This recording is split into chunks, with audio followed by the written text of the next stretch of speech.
El nuevo CEO me despidió a pesar de que mi equipo generaba el 60% de los ingresos de la compañía. La junta entró en pánico cuando... Tus métodos son demasiado tradicionales para nuestra nueva dirección, explicó durante mi despido. Necesitamos un liderazgo enfocado primordialmente en lo digital. Mi nombre es Garrett Walls.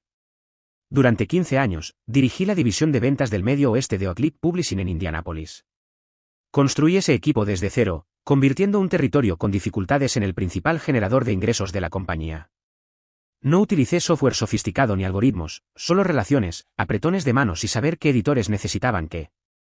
El año pasado, mi división generaba el 60% de los ingresos totales de la empresa.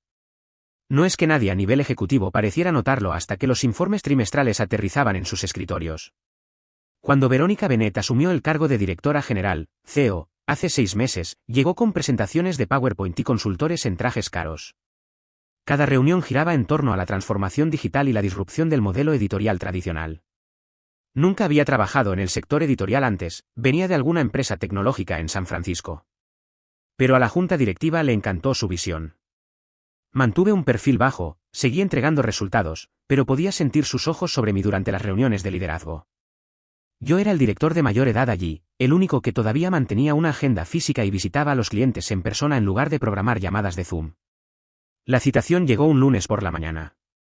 Su asistente, Jason, parecía incómodo cuando apareció en la puerta de mi oficina. Le gustaría verte a las 2 en la sala de juntas ejecutiva. Le di las gracias y volví a mi llamada con Franklin Press, nuestro cliente más grande. Estábamos finalizando una extensión de contrato de 5 años por valor de 12 millones, el tipo de acuerdo que sucedía porque había cenado con Thomas Franklin cada trimestre durante una década.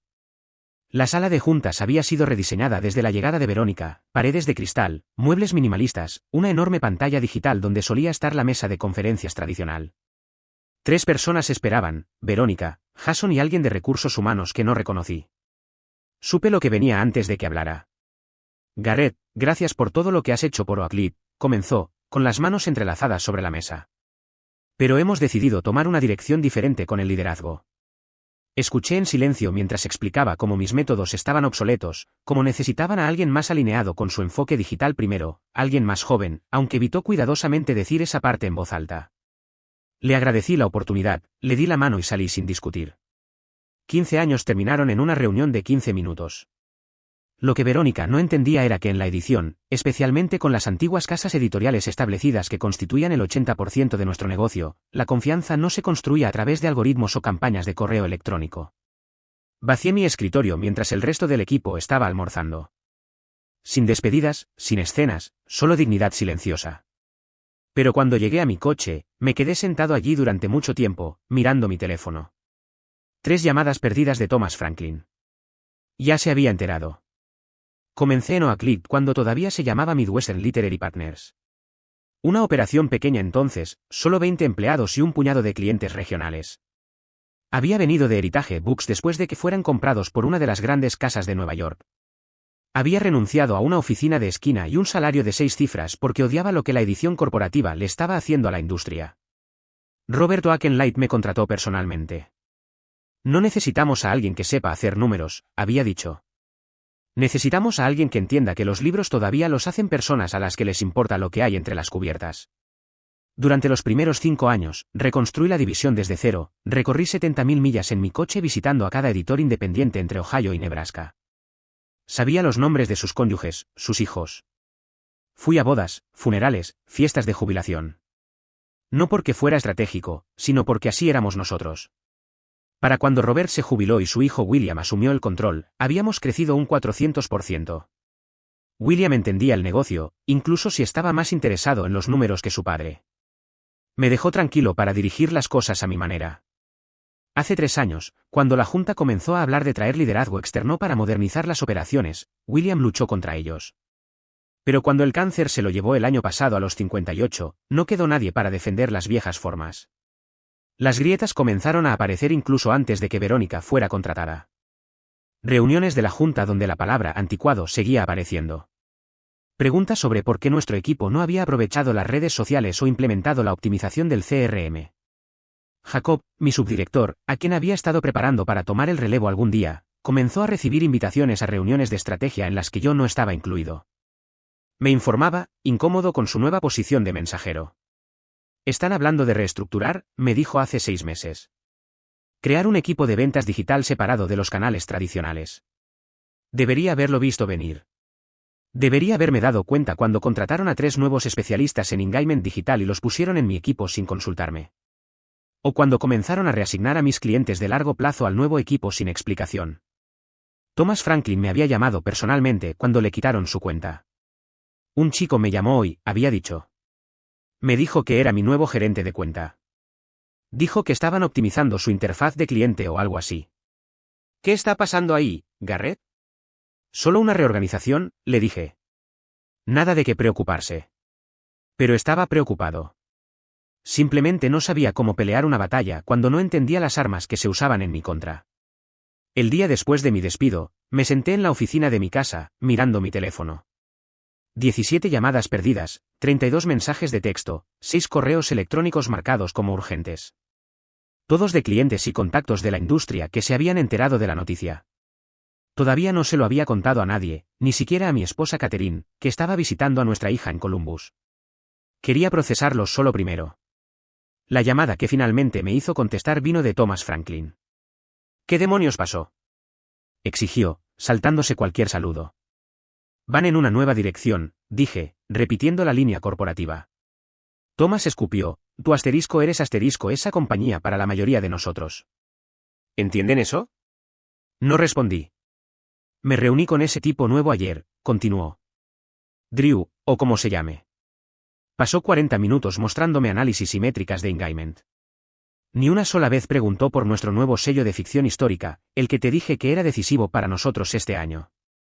Cerré los ojos, repentinamente cansado de una manera que no tenía nada que ver con el sueño.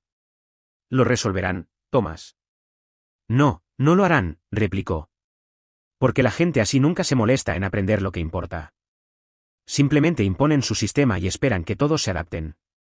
Después de colgar, abrí mi portátil y miré el correo electrónico que Recursos Humanos de Oakland había enviado con los detalles de mi indemnización. 6 meses de salario, seguro médico por 90 días, una cláusula de no denigración y una cláusula de no competencia que me impedía trabajar con cualquiera de nuestros clientes durante un año. Casi me río. Pensaban que podían impedir legalmente que relaciones de décadas continuaran con un solo documento. Mi teléfono vibró de nuevo. Eleanor Jenkins de Riverstone Press esta vez. Otra cliente importante, otra amistad construida durante años de confianza. ¿Me enteré de lo que pasó?, dijo cuando contesté. Es su pérdida. Cuando estés listo para hablar sobre lo que sigue, llámame. Al anochecer, había recibido noticias de 12 clientes importantes, que representaban más del 40% de los ingresos anuales de Oakland. Todos expresando el mismo sentimiento, lealtad hacia mí, no hacia la compañía de la que ya no formaría parte. Me senté en mi patio trasero mientras se ponía el sol, saboreando un bourbon y dándole vueltas a una idea que había comenzado como una pequeña semilla esa mañana, pero que había crecido con cada conversación. Me descartaron porque mis métodos no encajaban en su nueva y brillante estrategia digital. Porque construir relaciones en lugar de analizar datos. Porque mi cartera de clientes estaba llena de notas escritas a mano en lugar de entradas de CRM. Pero, ¿y si esos métodos obsoletos fueran exactamente lo que esos clientes valoraban? ¿Y si aquello que Verónica Bennett veía como mi debilidad fuera en realidad mi mayor fortaleza? Saqué mi teléfono e hice una llamada a mi abogado, Benjamin Weiss. Ben, necesito que revises algo por mí. Una cláusula de no competencia. ¿Te dejaron ir?, preguntó, sorprendido. Lo hicieron. Y creo que podría ser lo mejor que me ha pasado nunca. No quería venganza. Solo quería seguir haciendo lo que siempre había hecho, ayudar a los editores a conectar con los socios adecuados. Y si Oakland ya no valoraba ese servicio, había muchos otros que sí lo hacían. Esa noche, por primera vez desde la reunión de despido, dormí profundamente. 2 semanas después de mi despido, me reuní con Benjamin en su oficina del centro. Había revisado mi acuerdo de no competencia y tenía noticias que no esperaba. Es esencialmente inaplicable, dijo, deslizando el documento sobre su escritorio. Cometieron un error crucial. El alcance es demasiado amplio, la duración demasiado larga, y lo más importante, no pueden impedirte usar conocimientos y habilidades generales en tu industria. ¿Así que podría empezar mi propia firma de consultoría?, pregunté. Podrías, asintió Benjamin. Pero hay una trampa. Aún así te demandarán si lo intentas. Incluso si finalmente pierden, pueden hacer que el proceso sea caro y doloroso. Consideré esto.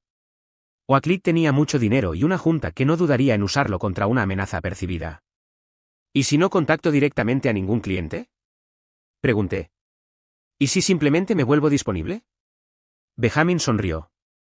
Esa es una historia completamente diferente. Al día siguiente, presenté la documentación para establecer Walsh Publishing Consultants. Sin sitio web, sin materiales de marketing, sin campaña de divulgación. Solo una entidad legal que podía aceptar pagos y proporcionar servicios. 3 días después, Thomas Franklin me llamó. He oído que has montado tu negocio, dijo sin preámbulos. Las noticias vuelan rápido, respondí. En este negocio, como la pólvora. Escucha, necesito ayuda con nuestra estrategia de catálogo de invierno. El nuevo equipo de Oaklead nos está empujando hacia los mercados académicos, pero mi instinto dice que deberíamos redoblar nuestros esfuerzos en nuestras series históricas.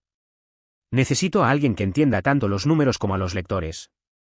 Todavía estoy definiendo mis próximos pasos, Thomas. 15.000 por 2 meses de orientación estratégica, contraatacó. Sin competencia directa con los servicios de Oaklead. Solo ayudándonos a tomar buenas decisiones.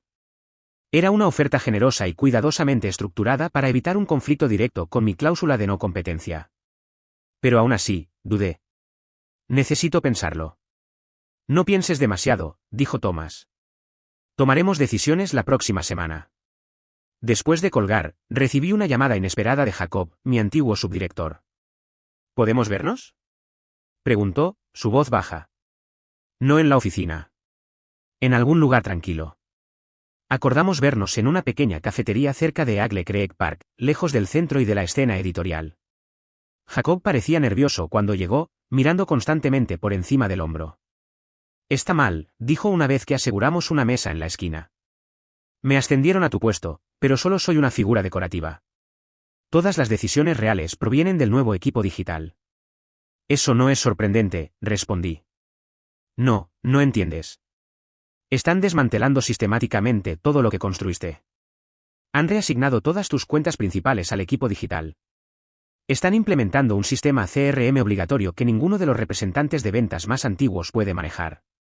3 personas ya han renunciado. Tomé un sorbo de mi café, manteniendo mi expresión neutral. ¿Y los clientes?, pregunté. Jacob miró a su alrededor de nuevo antes de inclinarse. Están furiosos. Riverstone amenaza con irse. Thomas Franklin no ha devuelto las llamadas en una semana. Las proyecciones trimestrales son catastróficas. Y Verónica culpa a la transición, diciendo que es una turbulencia esperada. Dudó. Pero hay más. Te están vigilando. El departamento legal tuvo una reunión sobre tu cláusula de no competencia ayer. Les preocupa que puedas robar clientes. Ahora entendía su paranoia. Estaba arriesgando su nuevo puesto para advertirme. Gracias por decirme esto, Jacob. Él asintió, luego deslizó un sobre la mesa. Lista de contactos de clientes. Actualizada con correos electrónicos personales y números de celular. Se levantó para irse. Yo no te di esto. Y nunca nos vimos hoy. Después de que se fue, me quedé sentado durante mucho tiempo, dando vueltas al sobre en mis manos. Usar esta información sería exactamente lo que Oaklead temía y esperaba. Justificaría una acción legal contra mí, posiblemente incluso contra Jacob. Habían tendido una trampa, anticipando mi próximo movimiento. Lo que significaba que necesitaba hacer uno diferente. Completamente diferente. Dejé el sobre en la mesa, intacto, cuando salí. Pasó un mes. No había contactado a ningún cliente de Oaklead, a pesar de las llamadas diarias de editores pidiendo ayuda. Desviaba cortésmente, citando consideraciones profesionales. La cláusula de no competencia podría ser defectuosa, pero no estaba listo para probar sus límites. En cambio, me centré en contactos de la industria fuera de la lista de clientes de Oaklead, pequeñas editoriales independientes, prensas universitarias, agentes literarios que buscaban orientación. Trabajo que no desencadenaría problemas legales, pero que me mantendría involucrado en el campo que amaba. Entonces llegó la invitación que no había esperado. Harold Blackwood, presidente de la junta directiva de Oaklead, pidió reunirse en privado. No en la oficina, en su club del centro. Acepté por curiosidad más que por otra cosa. La Indianapolis Gentleman's Association era todo madera oscura y conversaciones susurradas. Harold, de 70 años y cabello plateado, esperaba en una sala privada con 2 vasos de whisky ya servidos. Gracias por venir, Garrett, dijo, señalando la silla frente a la suya. Imagino que te preguntas por qué quería reunirme. La idea se me cruzó por la mente.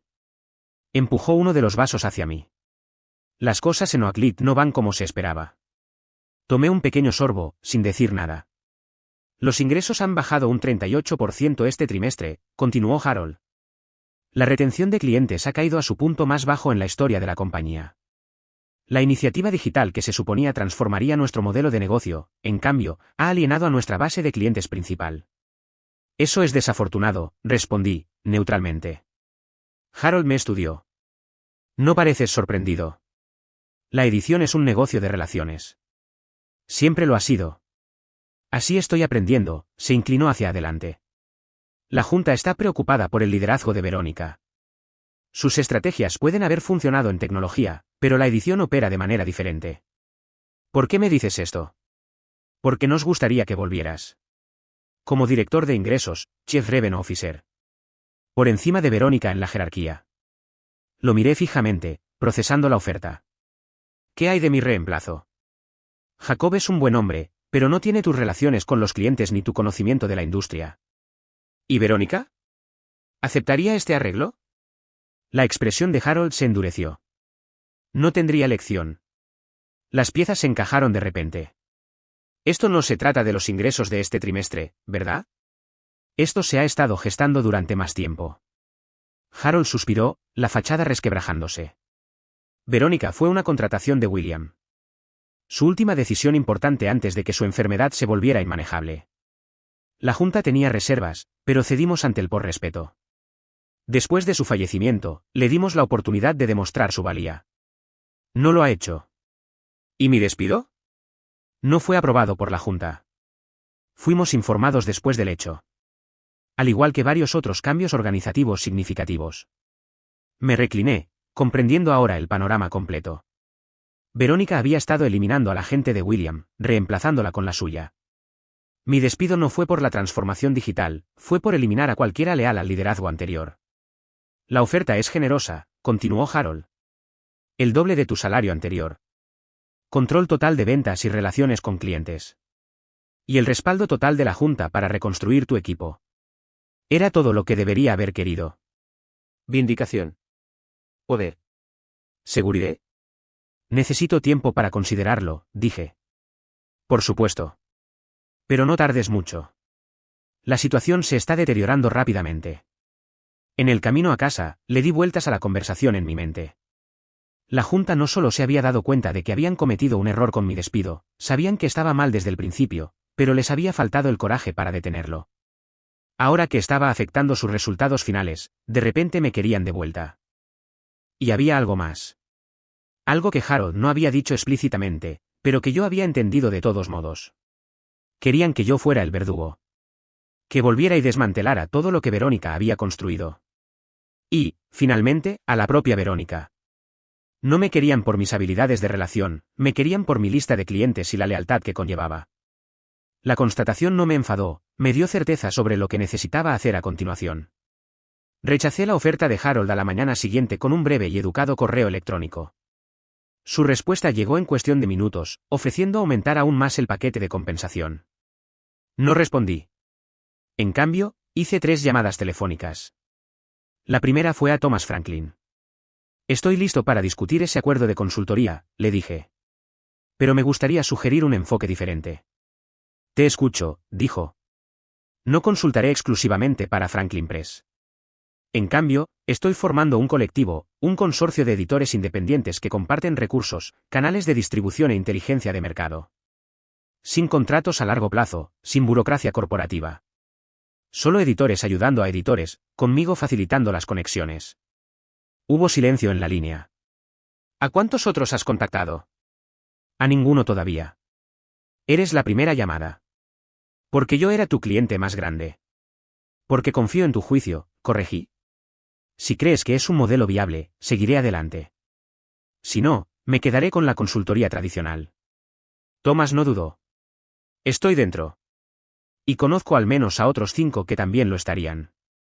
Mi segunda llamada fue a Ian Jenkins en Riverstone Press. Como esperaba, no solo abrazó la idea del consorcio, sino que sugirió mejoras a la estructura, incluida una plataforma digital compartida que daría a los editores más pequeños el alcance de una organización más grande sin sacrificar su independencia. La tercera llamada fue a Benjamin, mi abogado, para asegurarme de que el plan no violaría mi acuerdo de no competencia.